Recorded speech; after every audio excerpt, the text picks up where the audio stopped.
Hi Remnant Roomies, happy Friday. So I wanted to post this video because on my other channel, I said that I would make a branch off spiritual video on this topic. In that video on my other channel, I was talking about how God moves with quality and not quantity. And I was breaking this down in regards to people learning how to embrace when God is bringing you your tribe and to not get distracted by quantity, not just when it comes to the number of people that he's sending your way, or maybe even the number of people that he's plucking out of your life, but also when it comes to timelines. In that video, I was describing how there are going to be some people who have a better understanding of your character and your intentions in 30 minutes in comparison to someone who has known you for 30 years. When God starts vetting out your circle and bringing certain people in, it's going to be bittersweet for a lot of people. And it's important that you don't fight against the current. Don't fight against God ordering your steps and ordering your circle. Because some people, if they're too fixated on the bitter reality that there are some people who you have had attached to you for years who don't know you like you thought they knew you. There are going to be some people that God reveals to you are not really walking with you. They're not really for you. Even though they've known you for decades, in comparison to someone who had a 40-minute conversation with you and they saw you for who you were. You didn't have to over-explain yourself. They immediately picked up on what you were putting down. Or they have a better discernment of your character. And that's the way that God operates. As I was preparing to put this message out on the spiritual platform, the scripture that came to my mind was, and I'm going to paraphrase, but I'm going to read from it directly as well. A prophet is without honor in his own hometown. This is why a lot of you guys, God is going to maybe separate you from places and from people who are too familiar with you. Tying this back to ancestral ties as well. In that video, I was describing how there are going to be some people who fight against you because you're challenging counterproductive thoughts, counterproductive customs and traditions that have been tied to your ancestry. And even though you're doing it out of love and you have intentions to uplift and take other people out of captivity, sometimes they're going to push back against you. Sometimes they're going to paint you out as someone that you're not. And they will completely misread your intentions because a lot of people have not matured to the point to where they make peace with the truth, even if you deliver it to them delicately.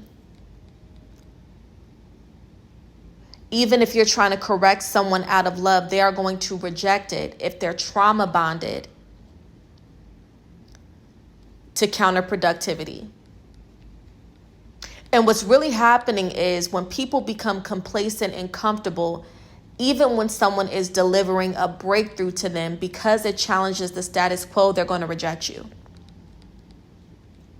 Some people are trauma bonded to comfortability. Some people are by default trauma bonded to counterproductivity because healthy confrontation to address an issue, to address a negative cycle in their life, it makes them too uncomfortable. And because it makes them too uncomfortable, they will remain complacent for the sake of comfort. Not realizing that comfort is an illusion. This problem that you're refusing to address and confront, it's eventually going to resurface later.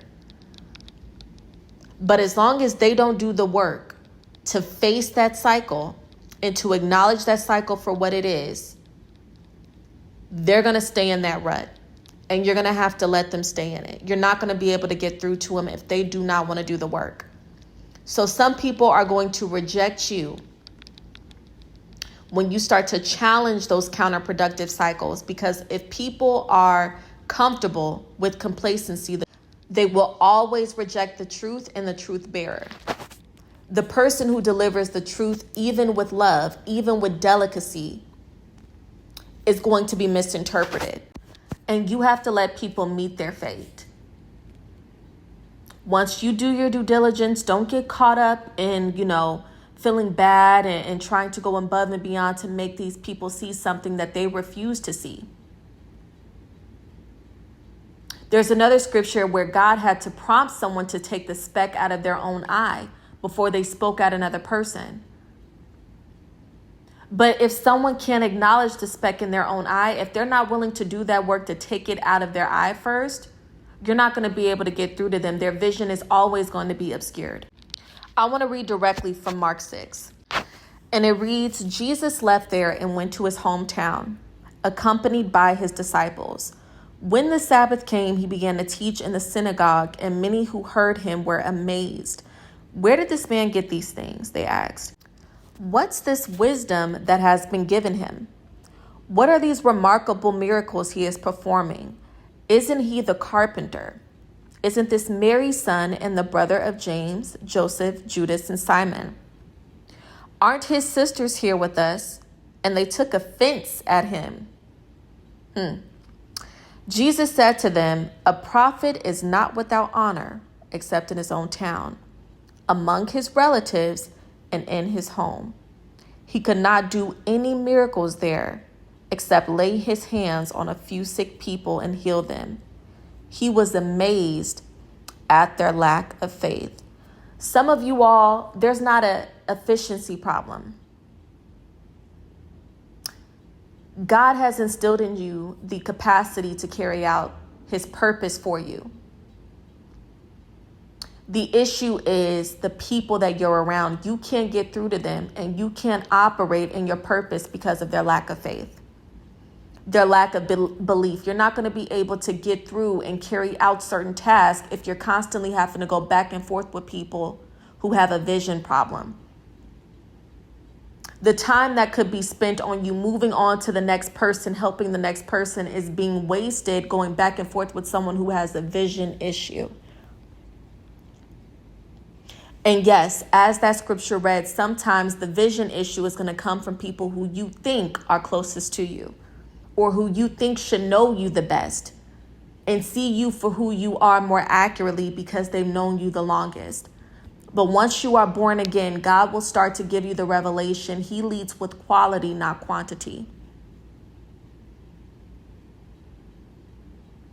He will send you people who you might not have known for as long of a time in comparison to these other people from your hometown.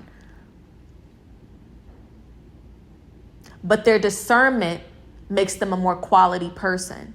Therefore, they're a better fit for your God-given assignment and purpose. So when God starts to shift things around in your circle and in your life, don't be shocked by it. Embrace it. And don't be bitter about it. Embrace it. God bless you all. Keep fighting the good fight.